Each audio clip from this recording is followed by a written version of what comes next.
Assalamualaikum semua. Buat betul. Jom teman Mia masak nak? Mia masak yang simple je hari ni. Rendang kerang. Simple kan? So yummy.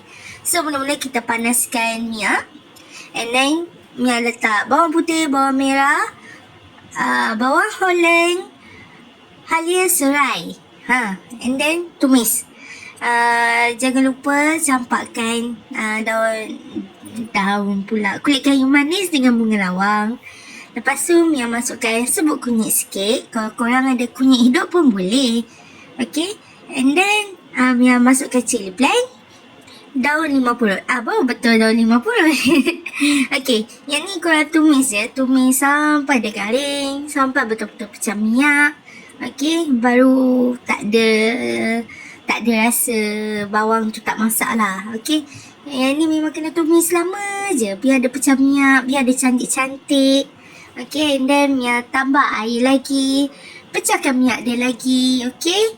Dah nampak minyak berenang-renang di dalam tu.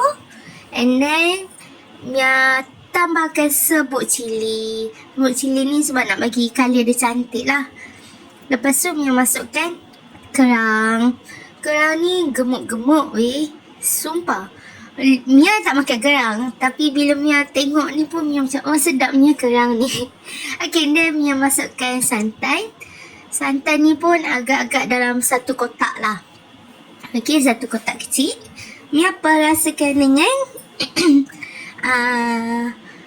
chicken stock, garam, gula, gula merah, kerisik.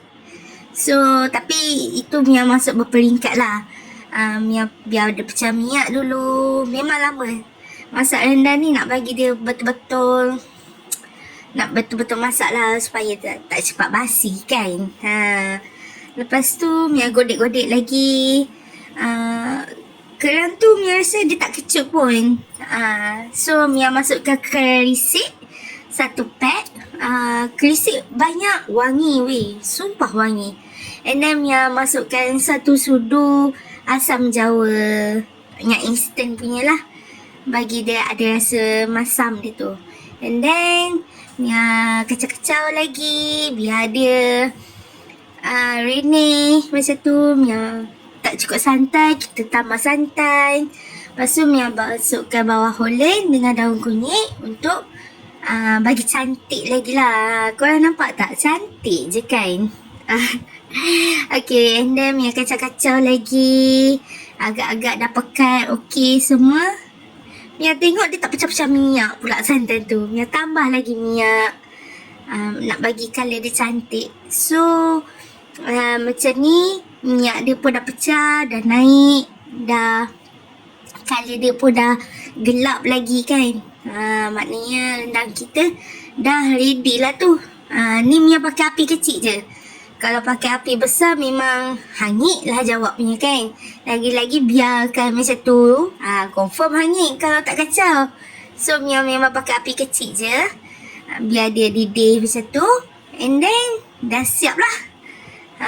Dah siap. Itu je. Tak susah pun. Mia close up sikit. Kerang dia besar-besar, okay? Korang tengok ni, besar-besar. Menarik tak? Menarik kan? Bau dia sedap. Wangi. Bau kerisik. Santai, bau daun kunyit tu. Macam sedap sangat. Memang Mia tak pakai, tapi Mia masak, Mia tahu dia sedap.